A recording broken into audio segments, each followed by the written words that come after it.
Hey everybody. I feel like I haven't done one in so long. Everybody's filing in. I'm really excited for this one. Who we got on here? Shout out to Sean. Yes, just popped in, my favorite dancer. Shout out to Yes. Shout out to Everett for always promoting. And we want to get started soon.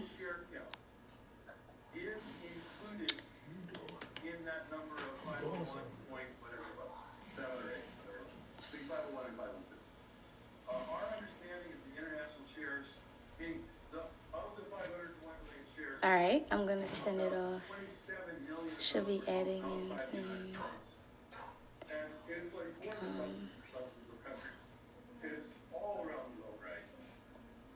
All right.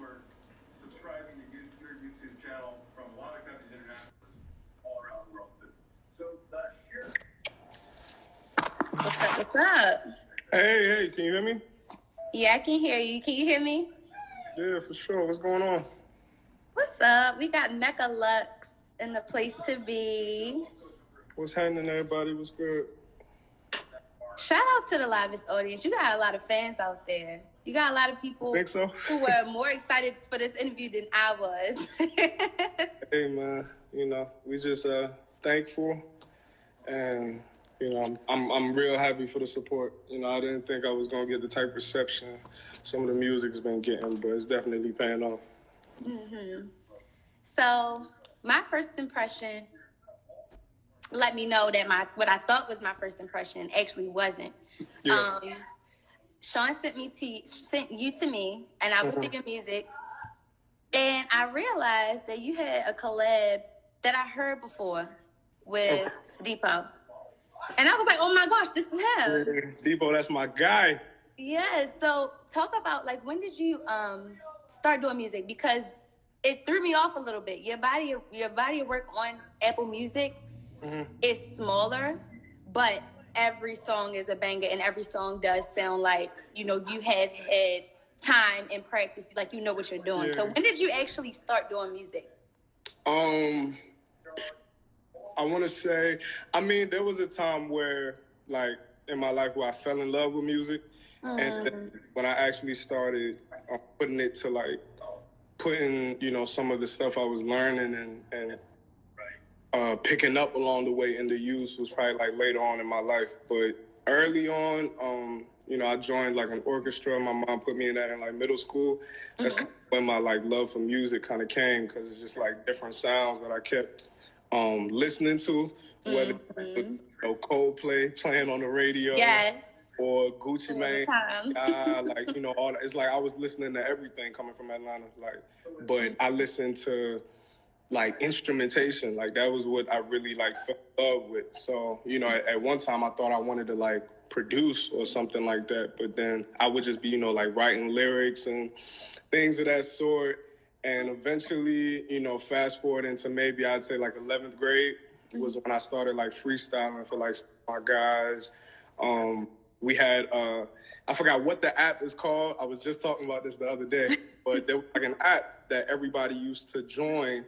Everybody that was in my little circle, we'd get on it. People would put little beats on there, and we connect our earphones to the phone, and try to rap on the mic. And and it would go with the beat. Yeah, it would go with the beat for sure. And we would just, play it for everybody, play it for each other. And everybody was just you a little different on this. We all playing around, but it's kind of I took them serious, and it even got to the point where, I would take one of those wired microphones, and I'd put a colander or some type of sieve around it. Okay.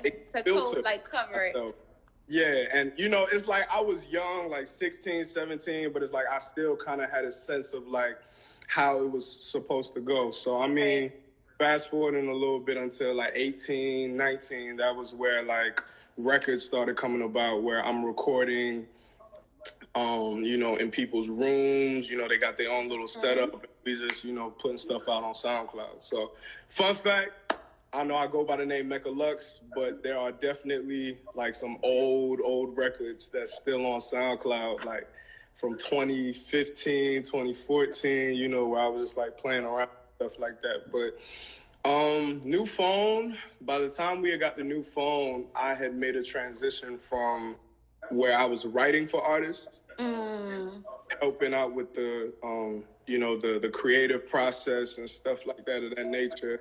I was playing the background. I like playing in the background. I wanted to be an A&R at first, actually. That's funny, me too. Yeah, you know, knew I had that love for music. So it's like eventually I was just like, all right, well, you know, maybe it'll probably mean more if I just put my input in these artists here and there. So, you know, I worked with a good amount of guys in the DMV, whether it was writing out, you know, straight up like verses and hooks for them, or whether it was just like, you know, let's do this here, or you should do that here. But tweak. Eventually, everybody around me was just like, you know, you should get back into music. So that's what I did. New phone came about. Shout out Depot. Shout out Sean. Shout out to Depot. Depot had made new phone, and I think it was meant for him alone. But I think Sean has sent it to me and was like, yo, like, I know Depot made this shit and he probably doesn't even want nobody on it, but I opened up. That sounds like Sean. Yeah, you know, he was like, yeah, Sean gets real, like, manipulative sometimes. Like, he was like, you know, I'll open the verse for you. So I need you to, like, you know, see what you can do. So I listened to it, you know, the guitar loop and everything. I'm like, cool, you know, come through. I was like, all right, cool. See, there you go. Crazy I'm gonna come through. I'm gonna listen. You know, I'm gonna see what's going on. And it was like, it felt like I was 18 again. You know, at this point, I'm like 21 or whatever the case is. But it's like, it gave me that feeling being in his room recording that like I was back my freshman year at Virginia State. So eventually, like in that night, it took me like 45 minutes. I made a verse. I made a little bit of extra stuff at the end. And then, like, you know, he had sent it over to Depot. Depot's like, yeah. Let's do it. And then I think Depot got back in and put his second verse. Yeah, because when I was listening, the order is... Yeah. It's not like the regular order when there's a feature. So I had to go back. All. Like, I don't know if this was... Yeah. Not at all. It was, you know, Depot did his thing. And then I came in where I came in. Depot's like, nah, let me get back. And then I'm like, all right, well, let me get back. And then it was just like, that shit was crazy. You know, shout out to Depot. And we have another song that's actually on the way. And yeah, Depot, that's somebody to definitely look out for sure. Shout out Re-Up. I see Re-Up in the comments too. Shout out Hen Dog, you know, gang out shot. That's what's up. So where are you from? I'm originally from Atlanta, Georgia. I moved a couple times in Georgia, and grew up for the most part in Marietta, the northern part of Atlanta. But I've moved around a lot, so I've been in Baltimore for a couple months of my life. There was a time I lived in Nigeria for like 3.5 years. Oh, wow. Yeah, you moved around. Yeah, so it's like, and then on top of being in Virginia at a particular time, it's like I was kind of drawing influences from like all over the place. Virginia is like heavily influenced by a wide variety of music, I've realized. Sure. And that, I think being in Virginia was what woke up like that want and need to like, all right, I gotta like, you know, show folks like what I got going on. Cause, you know, you in college, you got all the other guys that's like, yeah, I rap, yeah, I do this, yeah, I do this. But it was kind of like every time I just like put my mind to like making something happen, everybody around me was just like, nah. Yeah.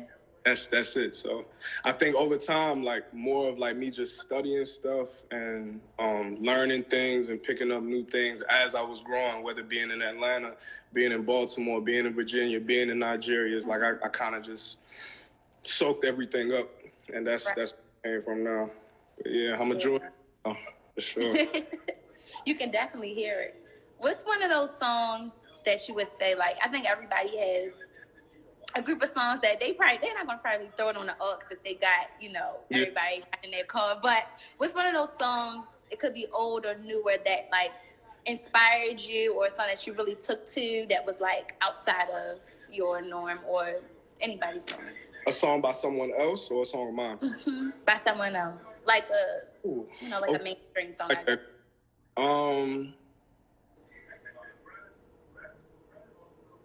I want to say 3 songs. I'd say one was "Coding Crazy" by Future. It was like, growing up listening to Future, we always knew like Future was taking over with the whole like auto-tune thing and being like the Michael Jackson of trap music, in my opinion. You know what I'm saying? But it was like when I heard Coding Crazy and I heard the high notes, I was just like, this is, super drug dealer persona, free band gang, dungeon family kind of thing coming out of Atlanta. But it's like, here is this man like singing high notes on a song. Absolutely. You know what I'm saying? Right. Show like vulnerability, and it was just like, nah, like I'm going, that's how I'm coming on this. So that was definitely one of the records. Veering left a little bit, I'd say Coldplay. Okay. Can't say a particular song, but I was going to say, is it a particular song or just like their sound altogether? Yeah. It was like how they had their instrumentation like put into their songs, and I know we're going to talk about Familiar and other records and stuff like that, but that live, like when you hear it, like an instrument that is like, nah, it's not just part of a beat that you did on a computer. It's like somebody played it out and really like made that happen. I think that was definitely another one of my inspirations. And then other than that, I'd say just music from Andre 3000. 3 Stacks, that's one of my like music idols, just with his persona and his attitude towards music. It's like he made you know that like music and art is just more than like what you putting on pen and paper and like what he's definitely like a whole character and like just being a whole stage presence all the time. Exactly. It's got to be a part of you. So I'd say definitely those 3 artists, and just the music that they were coming out with in like 2009, 2010, and then Andre, of course, from like early 90s moving on. Is like I was taking music I was growing up from and music I was listening to, and just like here we are. Making it mesh. Yeah. I love that. Talk about the collab you did with, what is it called? Cruddy Team University? Yeah. First of all, that beat is crazy. That beat is amazing. Thank you. Shout out Tyrell. Tyrell, me and him go back a good amount of years. When I was going to HCC, it's Howard Community College. I went there for 1 semester. Really? Yeah. Yeah. See, I was there, but like I wasn't there. That's kind of how I've been like with school, really. But shout out to HCC though. That was a nice school. Yeah. When I had moved back home from Virginia, I got caught up in like little bit of bullshit, and I had to be in the state of Maryland at the time. I took a year off of school, and then when I got back, I was like, well, let me try community college and stuff like that. But fast forward, I built like a good amount of connections being out there. And one of those connections was Tyrell. He ended up being like a good friend of mine. And eventually, he's rapping. He sees that I'm starting to like go into artist mode because he already knew I was like always playing background. But he knew that I was like transitioning into that artist mode. He was like, yo, Lux, like we got to get something in. So I remember I was like, yeah, send me something. And, I don't know if he's in his live, but he had sent me something I wasn't feeling. So I was like, send me something else, And then he was like, well, I'd get back to you about that or whatever the case was. But then I was listening to some of the music he already had out. And that was when I heard Cruddy Team University. So I didn't know what the hell it meant at first. I didn't either, but I was like, I know this beat is amazing. Yeah, I didn't know what the hell it meant at first, but the beat was crazy. Like you said, like how it comes in and then his flow on it. And then when I heard the hook and the verse, I'm like, okay. Yeah. Like different schools that, I think it's a good balance. One thing I can say about, and this is how I felt about listening to all your music at once, because that's the approach I took. It was very digestible. It was like, it didn't feel like fluff. Like, it just was easy to listen to all the different songs. They all sound different. You made my job, like, easy. Thank you. I appreciate that. But hold on 1 second. I gotta send this live over to my manager. But yeah, I gotta make sure they tuned in. But yeah, so I had heard Credit Team University. I started coming up with, concepts in my head, and it's like one thing with me is when I hear a beat, it's kind of weird. Like when I hear a beat, I already start envisioning not only like how I'm gonna come on the song, but I envision like visuals. I envision like just movies and like different types of like ways to add art to it. On top of just the beat itself. On top of just the So song. with Credit Team University, I just remember like I listened to the beat. I'm like, all right, like I'm gonna play this in the studio and then I'm just gonna like vibe with it. I was in a relationship at the time, and she was there with me. So I call him over. I'm like, yo, bro, like come to the studio. I'll make the verse like right in front of you. We'll like, chop it up and add stuff to it and this, that, and the third, because it was really rough. But it was like, we could fix it up. So I did my verse, and that's kind of how I started with, the intro, because he had sent me the beat. So I'm just like, all right, Rel says a remix. He wants me to talk my shit. Yes. So it's like, I'm just like saying whatever. And then the first line was like, all right, my bitch from the hood ain't got to set her straight. She don't do lip service. She just give me fake. And then I kept going.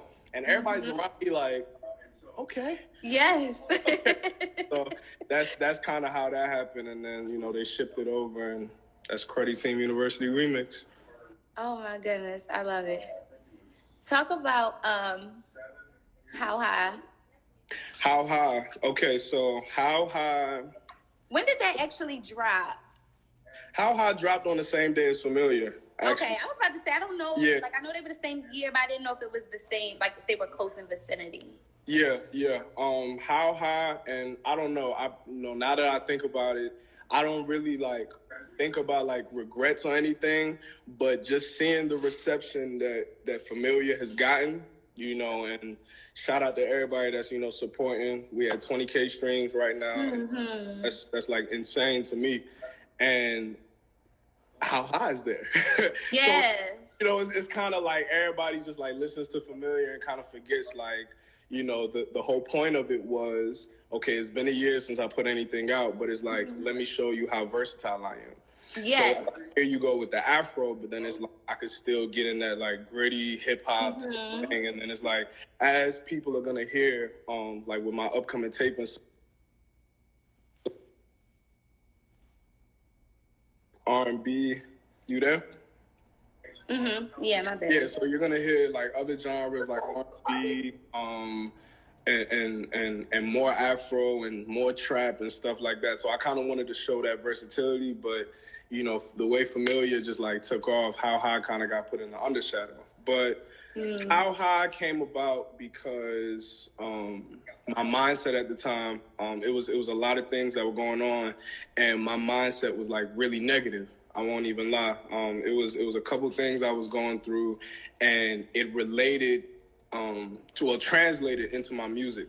So I have like a couple songs where it's like it just sounds like raw venting, because it's like I'm on some like anybody can get it, whatever one, you know what I'm saying? So it's like I'd say How High was probably one of the most polished versions of that. You know what I'm saying? Like that's why the hook where it's like he said it's up, so tell me how high. It's up, so tell me how high. Yeah. So, that's kind of like my energy behind it. But when I recorded it, that was probably one of the first records that I recorded after Bust Down had came out, and everybody in the studio like in love with the beat, and then it's like the energy that I brought into it. And then with quarantine happening, I heard a news clip, and I'm like, I think that's with the Baltimore. Yes. It's like I still wanted that feel. I still wanted to like show love to like where I reside, and Baltimore being my second home. It's like I felt like that was a perfect way to incorporate that. So when the project comes out, especially like with the news clip and then like some other features and additions that are like being added to the tape, it's gonna like tie in, where it's like you see how I'm going from like one state of mind to another. So it'll all make sense. I know like Familiar and How High sound like black and white, but when the tape comes out, it'll. But I like that for them, and I like that they're singles and that's how it's presented. Like I bits of music. I definitely wanted to put out a double drop, just so like, you know, I didn't want like, oh, okay, here he comes with like another song, but it's like I wanted the people to be satisfied until further notice. Yeah. And let's talk about Bust Down. Okay. A lot of people know the words to that one. Yeah. Bust down. Let me remember how Bust Down gives me like, it's like you mentioned a girl in your section, and it's just giving me like club lit vibes, like. Yeah, so 2019, I know it came out in 2020, but some of these tracks normally like I record them like months ahead of time, and I'll just do the planning. I'm sorry, real quick, I gotta show love to like all the guys shouting me out. Let's take it back to the livest audience, cause y'all shout out my boy RJ. Shout out my boy RJ. We go back, man. You know, shout out everybody in the live. Who else in here? He said, "Send us live to Future." Henry, relax. Oh yeah. It's a familiar thing. Thank you. Ken, what up? Sam, what up? Depot, my brother, for sure. Okay, we back. Benji, what up? Oh yeah, we're gonna talk about Benji in a little bit too. Yeah. But so Bust Down was just like a feel good record. That was what I wanted to imprint, you know, with the whole Mekka Lux rebranding thing, and it was like, you know, luxury and wealth being my brand and everything. Yeah. I feel like the best thing to do was come out with that good feeling, like club banger that I wanted it to be. And with Bust Down, I know a lot of people would think, you know, when you hear the title, you think I'm talking about like I got this and I got that, but it's like but it wasn't. Nah, you know, but it's like I'm still like popping my shit, 1942, and you know, but I'm saying like 15, I always thought about a Bust Down, you know, that kind of thing.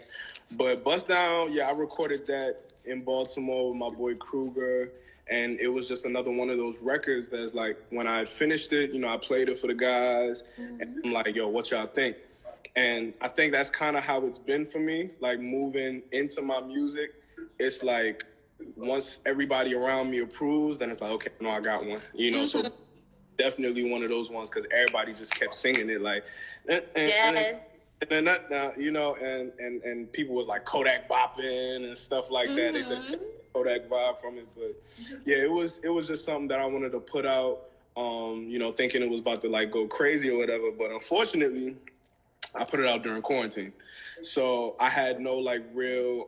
So you couldn't have like the physical hype behind it. Like I do think it was hype. Like a lot of people when they found out, like once I posted your flyer, talked about you. That was the song that they loved, or that was the song that they kept singing, whatever. But I get it. That whole quarantine kind of is like they loved it, but they couldn't show how much they loved it really because everybody was in the house. And the crazy thing was, quarantine turned out to be a blessing in disguise, because I realized that I needed to wait on like I had to put a big like pause on it and actually like do the groundwork, make sure like I got this covered, because what I was gonna do was, all right, Bust Down dropped on my birthday. I got a little hype from that. Probably like a few months later, well, after like, you know, the video for that would come out, a few months later, like I'd put it out and put a project out. But, you know, the rollout just started like falling apart. Venues is telling me like, yeah, you can't use this place anymore. This is closed down.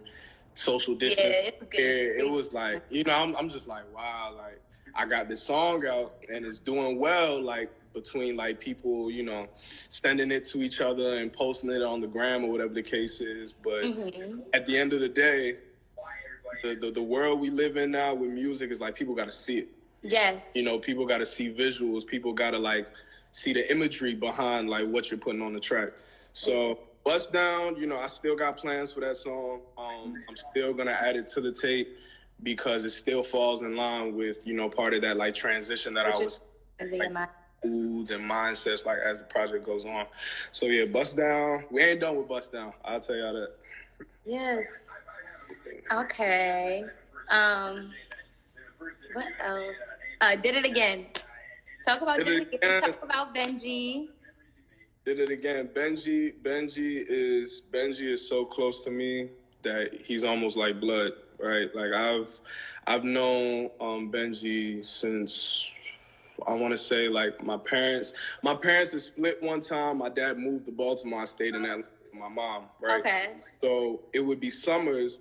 I would come to Baltimore and I'd be staying with my dad, but like my dad would be at work or doing whatever he do, and he didn't want to leave me like in the crib. So he took me to his coworker's house, who happened to be Benji's mom. So me and Benji, we're probably like 13 at this time. And, you know, we just been friends ever since. So we kind of started developing our passions for music, I'd say around the same time. I probably started putting things into action maybe a little bit earlier. But Benji was always there, like making sure he had this going on and he had this going on. And then it's like whatever I had going on, I'd be telling him as my friend, like, hey, look, you know, I just did this, I just did that. And we'd be like up on academics page or watching like all the interviews and stuff like that. You know, we were both like students of the game. So it's like, I'm super proud of Eddie. He's finally doing his thing with his music now. Yeah, and shout to him. So when he had sent me Did It Again, it's like, it clicked to me. I was like, all right, like Eddie gets it now. Like he's making the right moves. He's in the right type of studios. He's recording the right type of records. And Did It Again just sounded so crazy. So my idea behind it was, all right, he has this, sorry, excuse me. He has this record where, you know, he got his hook on it and he put his verse, but it's like, I always think when someone sends me something for a feature, it's like, I don't want to just do a verse.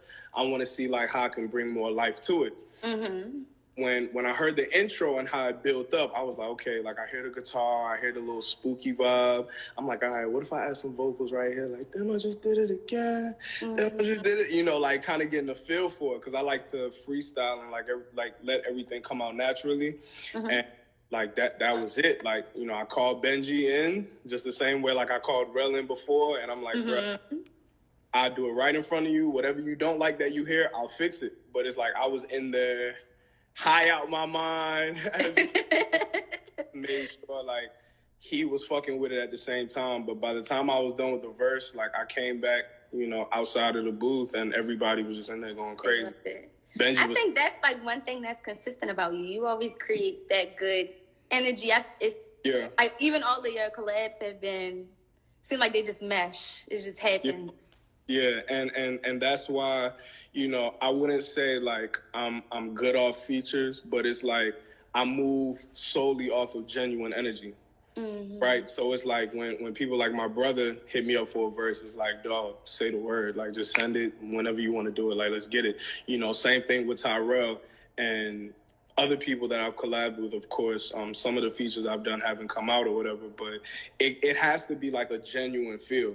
You know, not just about like, okay, well, just like the conversation I was having with somebody, it's like, okay, Familiar's out.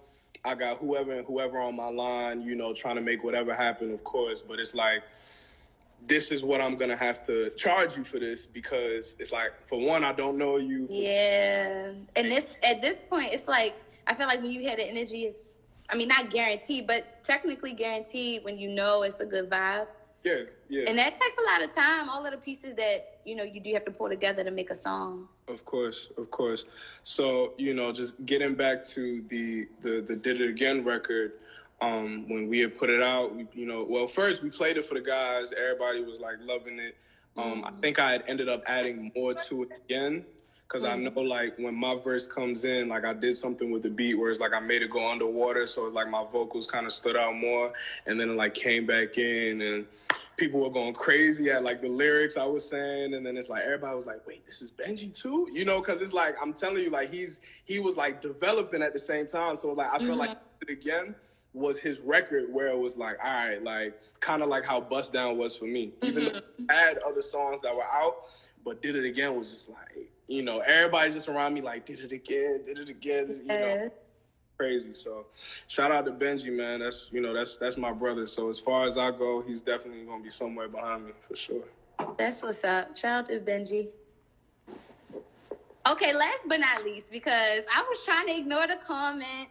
I was trying to ignore the text messages. I was trying to ignore everything. Let's get into Familiar. Everybody loves Familiar.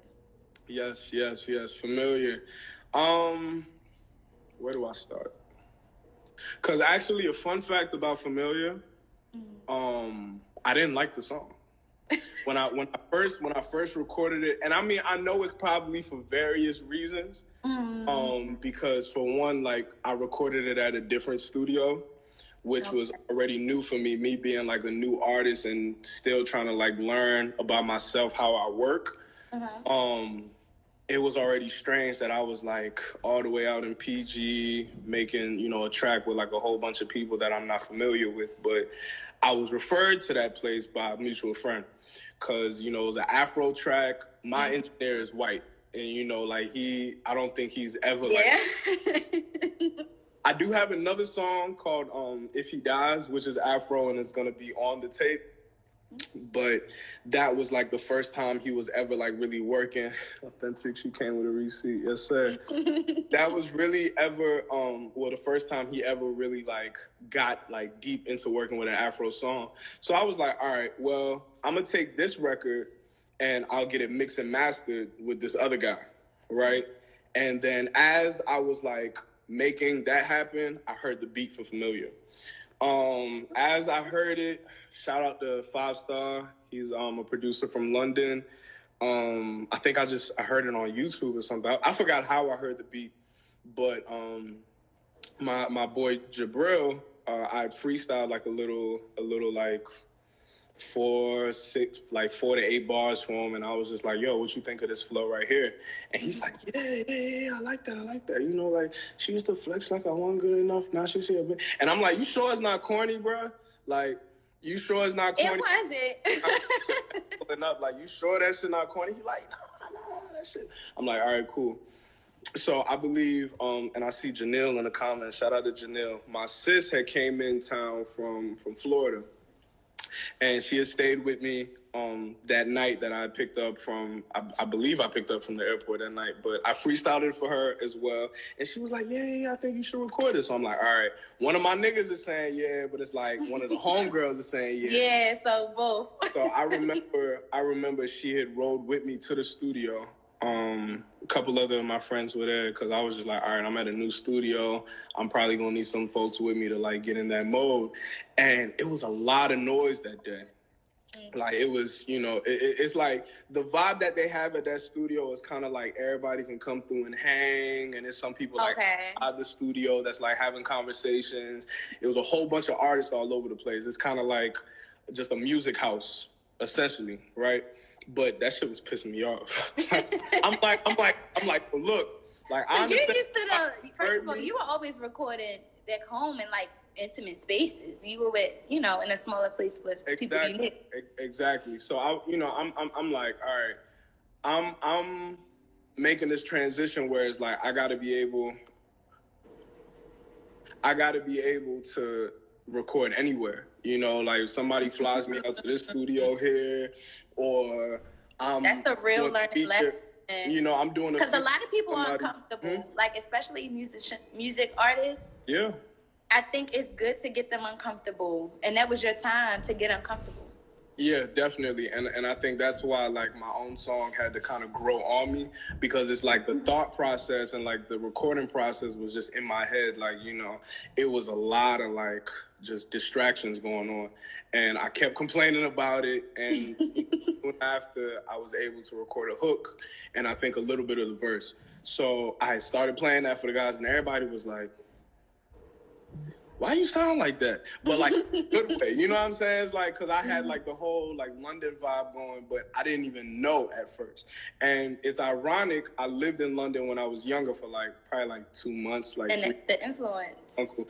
I don't know if that was the influence, but I do know my influence for it came from my love for the Afro beats out in London.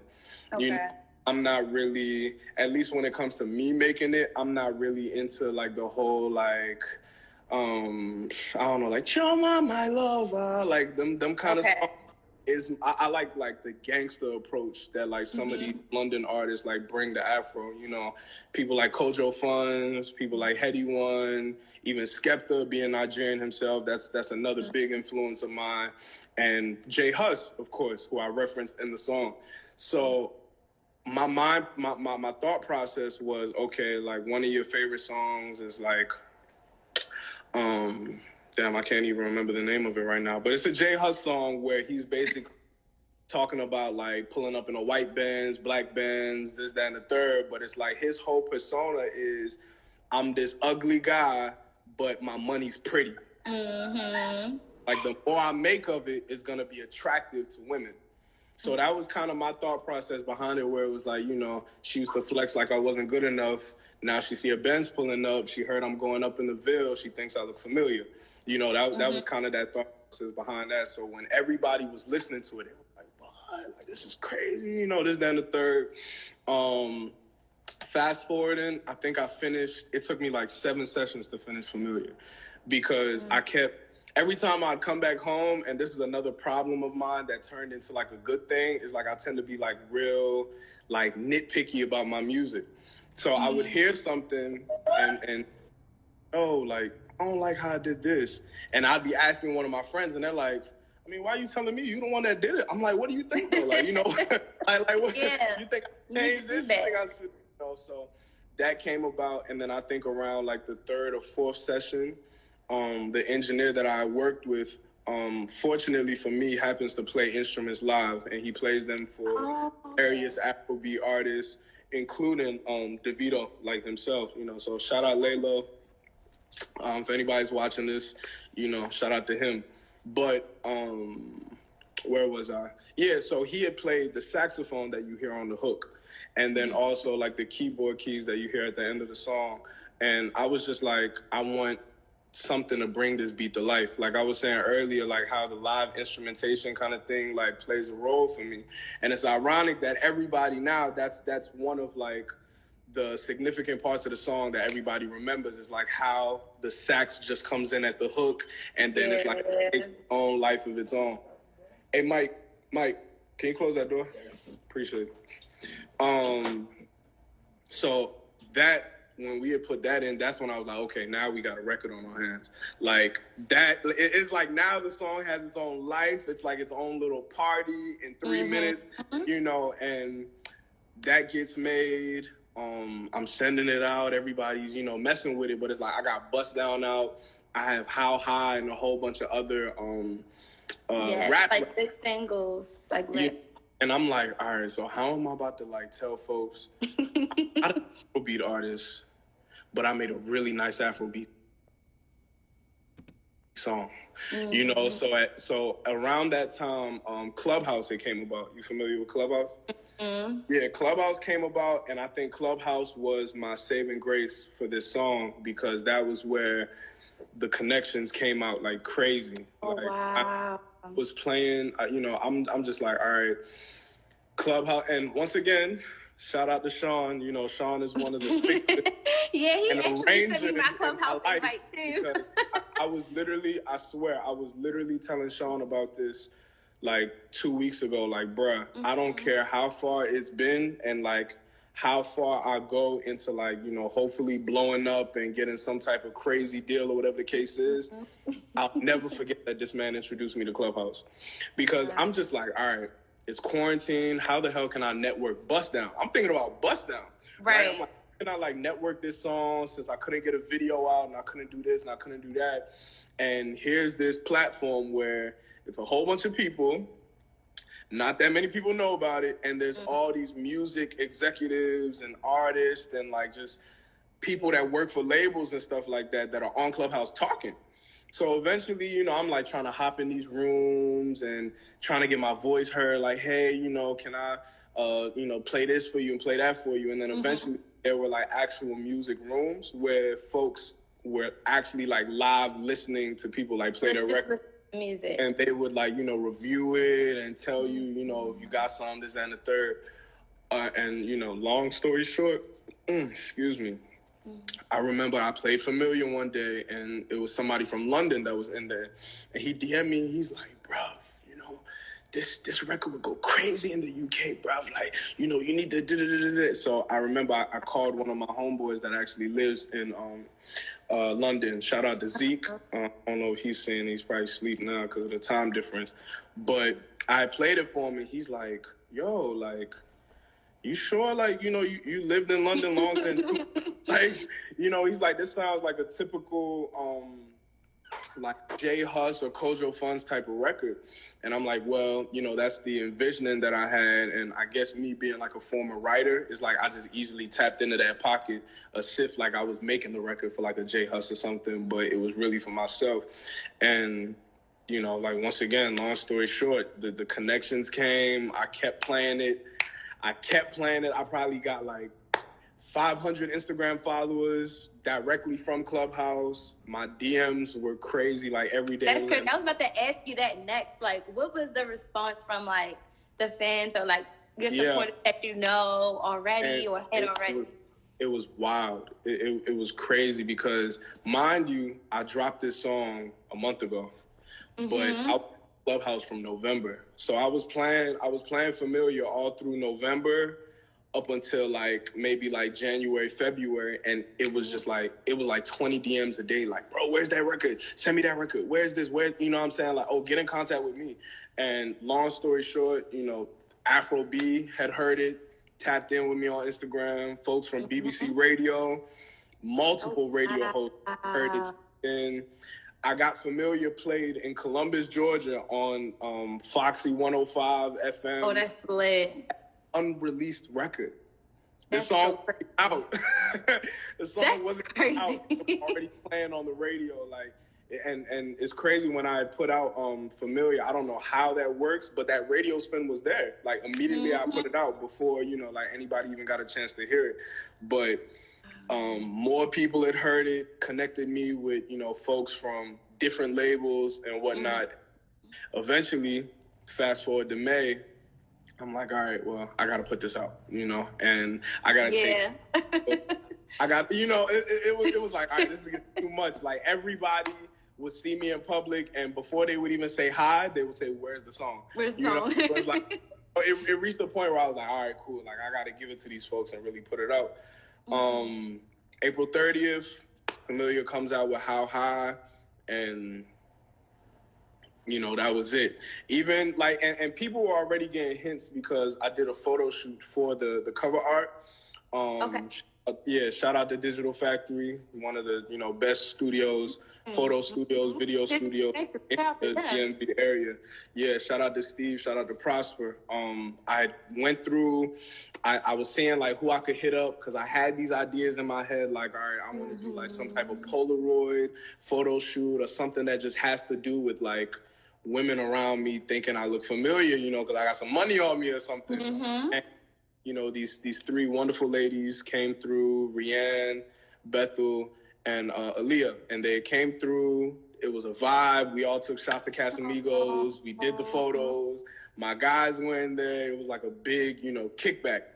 And we were taking photos and playing the record, and everybody was in love with it. So by the time it came out, people saw the package that came with it, like that cover art is like, you don't regularly the cover art is everything. You know what I'm saying? Like really, really, really big ups to the people that helped me put that together. And, the song just like took off the way it did. So I still get like, random people mentioning me, just telling me like, bro, like this song is crazy. I'm happy for you. Like it is. These never met before, and they're just like, nah, like I believe in you. This is really going to go far and all that stuff. So the reception, it's definitely made me more confident, not only in the song, of course, given like I wasn't a fan of it and it grew on me, but just confidence like as an artist. It's like now that I come out, it's like but I'm not as surprised when someone has heard of my music before, because it's like, when I see the numbers and everything, it really dawns on me that like, yo, this song is getting around. Like it's getting played in different parts of Europe, Africa, and all of that stuff. So it's definitely warming, heartwarming to, just that reception, of course. Wow, that's amazing. Yeah. That's like crazy. Yeah, and the plans that I got for the video it only gets crazier, honestly. And some of I know my guys and a couple of people around the city have heard like some of the unreleased records that I still have and some of the stuff that's coming on the project. It's a serious movement, that we got going on.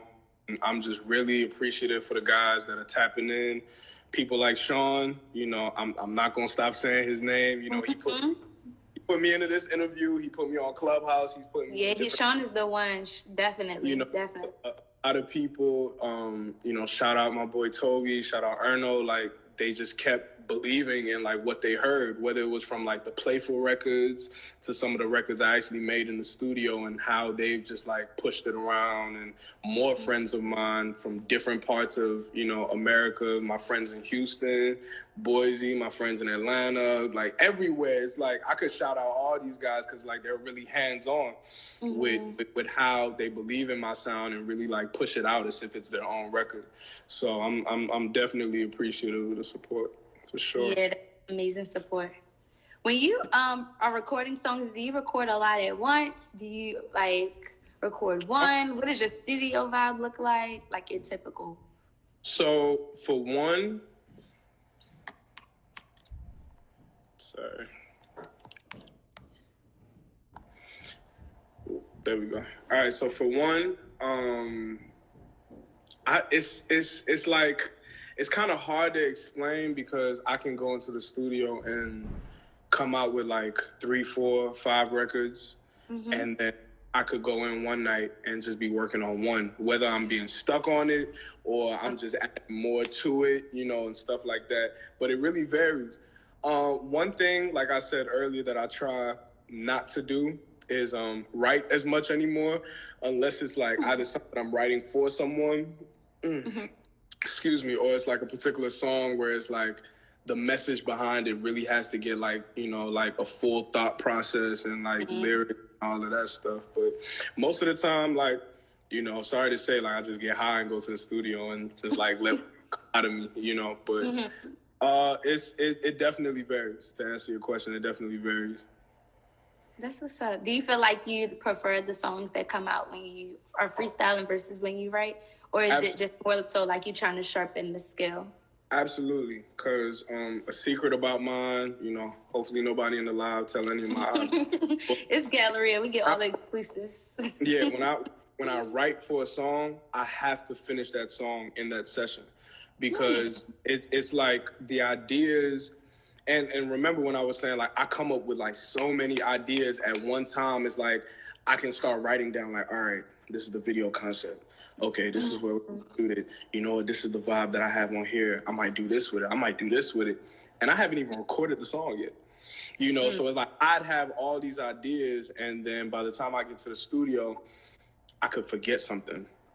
And then it's now like I have, like, all these lyrics for a song that, like, I forgot how I sang it. I forgot how I envisioned it in my head. And that's kind of like one of my New Year's resolutions, and I've been slacking, was to build like a studio setup in my room. Because people that know me know I have like a humongous room and just like a whole bunch of space. So that was one thing I was going to do, like at my apartment, was put something in there. So it's like whenever an idea came to me, I was going to get up and record. Yeah, so that was one of my problems that I'd had. And then sometimes, like, I would write, and then I'm like, all right, well, let me go record this. And then by the next time I'm ready to work on that song, the vibe that I was in, or like the mindset that I was in, or like whatever was going on with me that day or at that moment, it's like it's not there no more. So I can't really, like, put like the same type of energy that I might have had. Everything all right? Yeah, keep talking. Yeah, the same like energy and vibe that I was on when I could have recorded it wouldn't be the same. So nowadays I like when I'm just in there, how I'm feeling for the day, when I'm listening to beats, like that fresh like thought that comes to my head or that fresh idea that comes to my head, I just like lay it down right there. For sure. Dope. That's what's up. So now, like, you do have all of this music out. Who do you listen to? Like, who are you currently listening to right now? Do you listen to your own music often? Yeah. Well, that's the idea of you making it. Nah. So with me, you know, I don't think I'll ever be like one of those type of rappers that will just be like, yeah, I only listen to myself and the gang. You know, it's like I still getting influenced, and I still write for other people. I still aspire to write for bigger artists. And, you know, some of the connections that I've been making in the past month and 2 months, some of those are actually starting to go into fruition, thank God. Amazing. But it's like I always listen to other people to get that those influences that I was always getting. So I listen to Dirk a lot.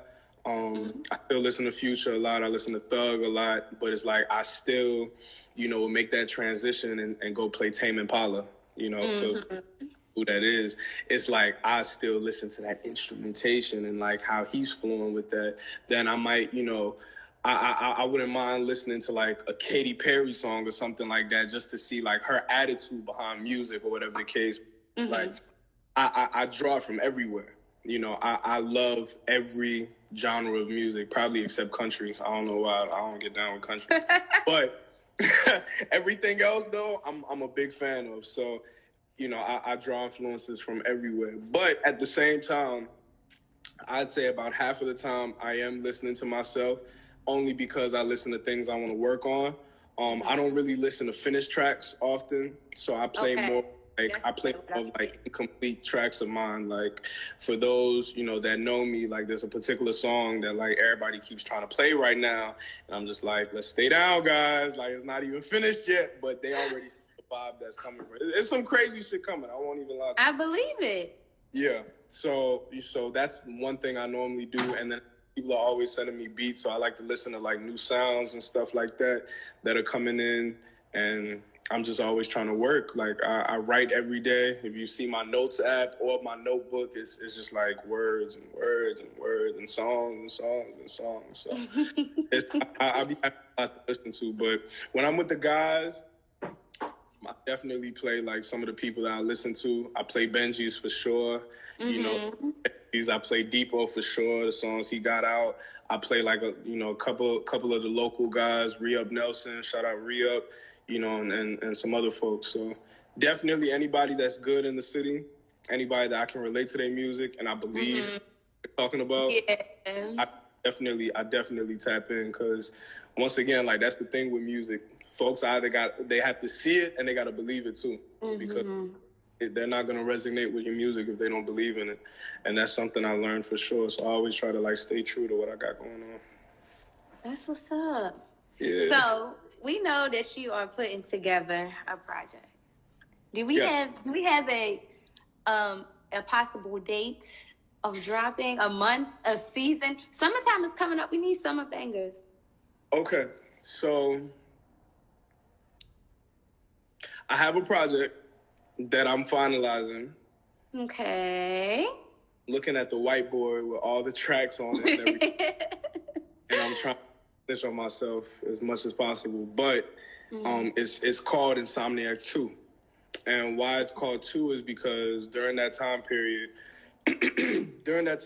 when I was working on just like trying to find myself and develop my sound and everything when I was in college and just figure out what I wanted to do with music, you know, I was still like putting out things here and there on SoundCloud and all of that. And I put, you know, a little compilation of just like shit talking and remixes and whatever I was doing. I titled it Insomniac because I had partial insomnia at the time and I couldn't sleep. And I probably should have mentioned that earlier, but that was another thing that tied into like when I started recording music, because not only was I up like writing stuff, but I also like had like all of these thought processes and like all of these things I was envisioning and everything, and it came out. It's like the real me came out at nighttime. You know, like I finding myself in the times that I couldn't sleep when I was dealing with a real life disorder that you know, the medication was fucking me up, so I stopped taking it, and it's like it was just like really fucking up my sleep, but I felt alive like in those time periods. So the name of this project, I'm titling it Insomniac 2, but it's more turned up, you know, in simpler terms. Like I have therapy session skits that are going to be playing. Okay, dope. I have, you know, voiceovers, of course. I have some cinematic effects, some acting out. Like I got a lot of people that just believe in me, from the doctor that I'm working with to other engineers to people that just want to act out scenes for some of these songs. It's crazy. You know, I'm going from hip hop to Afro to R&B, like all in one mixtape. And people have heard, people have heard like some. Yeah, they told me that not to let you lie to me. You know, Sean said the project been done. We got people agreeing with him.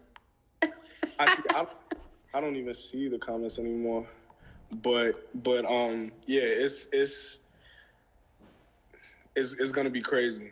It's gonna be crazy. Date, I don't know about a date right now.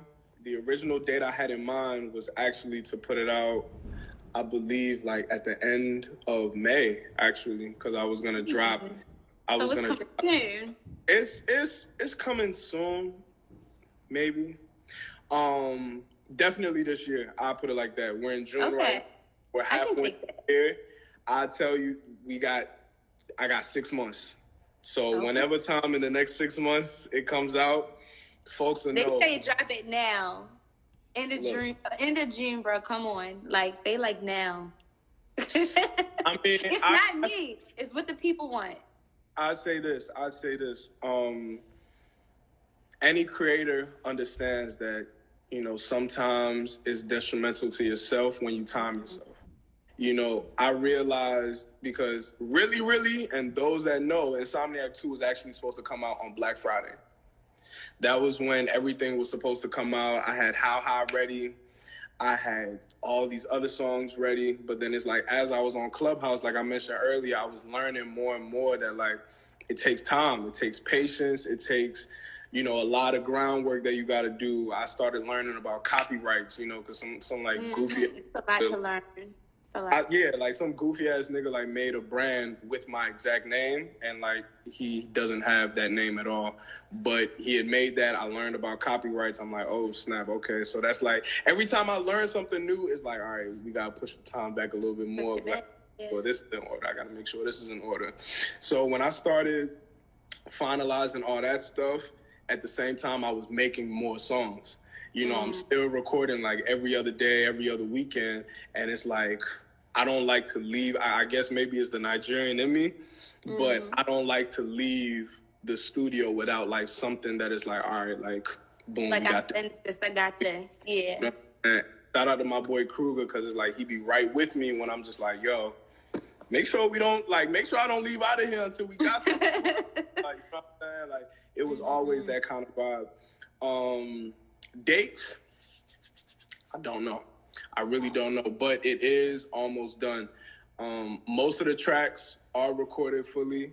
I still gotta put in like the skits and all this other stuff and arrange it. And I actually have to come back to Sean so we could do like a little bit of the tracking where it's like things could like blend in the right way to like help with that, you know, envisioning the whole picture behind the project. So he'll know when I come to him about that. That's when he'll know that, you know, that is basically here. Yeah, well, that's when we'll know. But in terms of like tracks being recorded, yes, all the tracks have been recorded, all the beats have been bought. Most of them have been mixed and mastered, but it's just like those little details that got to get added to. And then once that's done, that's when we start working on the rollout, you know, and putting things away. But with the reception that Familia's gotten and some of the people that have like tapped in, it's like I don't know the direction that song might go. You know what I'm saying? And that's kind of the thing with music, where it's like you don't know what time you put this out or what time it's gonna blow up or what life it's gonna take of its own. So you know, we're riding out the familiar wave, you know, no pun intended. As you should. We'll just see how that goes. But the project is definitely tucked. I'm more excited than anybody else to put this out because I just feel like one thing about my music and my life in the past few years is I've been wanting to like just show people like, bruh, like stop, bruh. You know what I'm saying? Like I really like been wanting to tell folks, whether it's people that didn't believe, whether it's people that did believe, I want to surprise them too. Like, oh yeah, you know, like this is Mekka that made like Familiar and How High, but then it's like I invite you to the studio and then you hear something that fucks your head up. You know, it's like love giving people that feeling. I love when people look at me in awe. I love when people like have shock when they hear stuff that's going on. And, you know, that's why it's like, that's what's building my excitement. So it's like, the more y'all wait, I know that be making people upset, but it's like, the more exciting it makes me, because I think I've proved it with Familiar, it'd be worth the wait. You know, it's worth the wait. Yeah. Okay. Well, first of all, I just want to say, you know, I'm all about giving people their flowers before I feel like, as soon as I feel like they deserve them. So I want to give you your flowers. You are very talented. Keep going. Congratulations on what you've accomplished so far. I'm so excited for you. Everybody's excited for you. Thank you. I appreciate the platform, of course, too. Of course. We're so happy to have you. And do you have Twitter? People have been saying they want to know the artist's Twitter, too. Yeah, I have a Twitter. It's actually the same @name. Thank you, Mekka. But yeah, I've been trying to work on like being more like active just on social media. Me too. I've never really been much of a social media guy. Like, I'm more of like in-person action, you know, live kind of thing. But I've understood like the importance of pushing it out and putting it out, how you can just like get one thing across to the world just with the power of social media. So I got a couple ideas, you know, coming forward with Familiar and some other songs, you know, maybe a couple challenges here and there, even though I'm not really a dancer type. But the challenge is gonna push it though. Yeah. I've been learning. I'm still learning. You know what I'm saying? As a young artist, like I take game from anybody. Like whether it's some of the young guys that I got around me, just anybody that knows something that I don't, I see that as a learning experience. So I'm still learning how the media thing work, and you know. If some people are already telling me like they getting annoyed or Familiar, like how many times they hear out here, you're going to get a lot more annoyed this summer. Yes. So I'll tell y'all that, for sure. Everybody go listen to Familiar. Go listen to Bust Down. Go pick your favorite. I'm trying to tell you what I have a favorite. Look. My favorite is the Cardi Teen University. I'm sorry, but it's just my favorite, and you went crazy on there. Like, the energy. Hey, shout out to Tyrell, because the energy I had on that, it was just like, you know, I'm just like shit talking and this, that, and the third. And that's one thing I want people to remember is like, I already have people around me that hear some songs and be like, there's no way that's you. You know, like, that was me. No, that was me. Because I was listening to it and I was like, he sound different from the other song. And I was like, maybe I'm mixing him up with the guy he's like on the song with. And I would go back and I'm like, no, that's him. And he's just that versatile. Like, that's him. Yeah, I definitely, you know, I've had people like listening and come to the studio, whether it be like label executives, whether it be friends, whether it be, you know, people I'm just like, you know, like just come and stop by. And the one question they always ask is like, wait, this is still you? Like, I rap to the Afro, to the R&B, to like features, and they're like, this is still you? I'm like, yeah. Can't be fucked with. No. But nah, I definitely the support is what gets me going though, because it's like now I know that people are noticing. You know, now I know that it's getting like real attention. So it's starting to get scary a little bit. Like I still haven't even sat my mother down and told her like the potential. I was about to say, like, something I wanted to ask. I know we don't have much time, but if you can get into that, what do your parents think about your music? Do they know? Are they like where are they with it?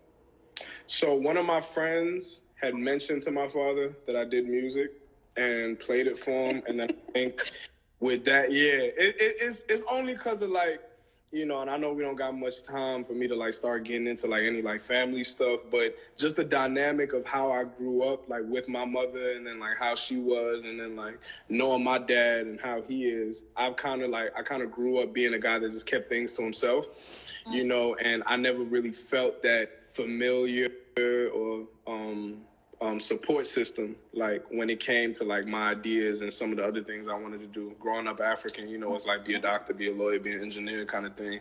They don't want to hear you talking about now she think mine look familiar, you know what I'm saying? So but not for real. One of my boys had mentioned it to my dad and just mentioned that, like, you know, it's getting attention. And that was, I know that was before Familiar came out, but eventually I'll have a talk with them. You know, I had a talk with my dad and I kind of gave him like a general idea of what's going on, but he hasn't heard Familiar.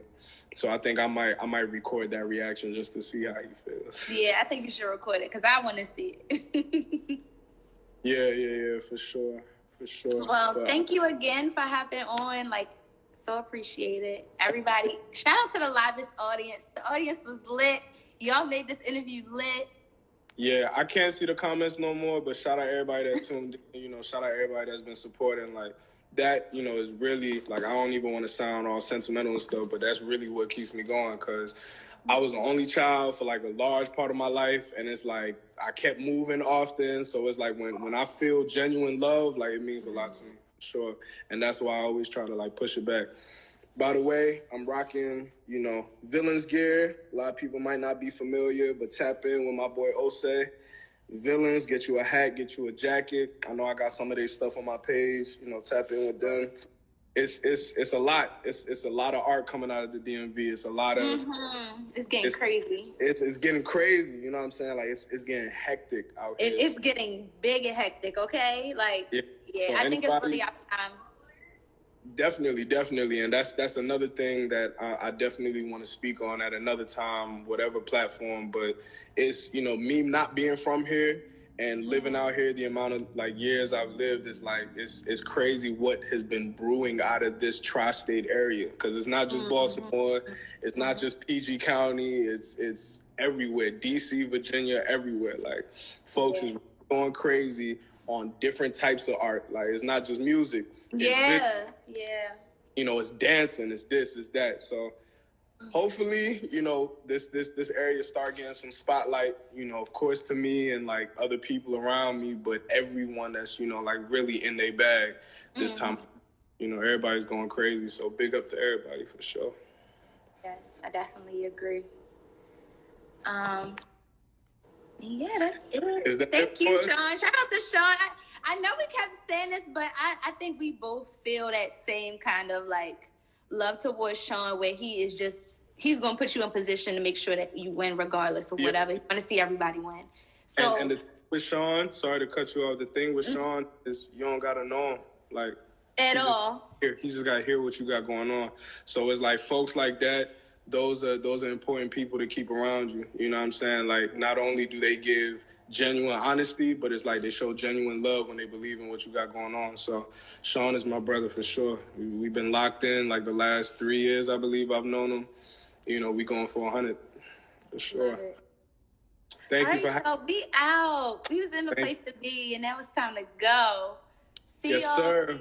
Go listen to Familiar. It's out. Go cop the Villains. Go get that. Go get How High. Go get Did It Again. Go get New Phone. My boy Re-Up just dropped with Depot 2. We gotta run this back. We gotta do this again because everybody is like going crazy. Go tap in the Villains. I know y'all seen this hat this weekend. All the folks that seen me perform, I had this motherfucker on. I was wearing Villains the whole weekend. Go do that. You know what's good for you. And show love. Like, show genuine support. Show love. You know you believe in something. Don't see it like a competition. See it like a marathon. We all gonna win, bro. So, show. Absolutely. All right. Peace out.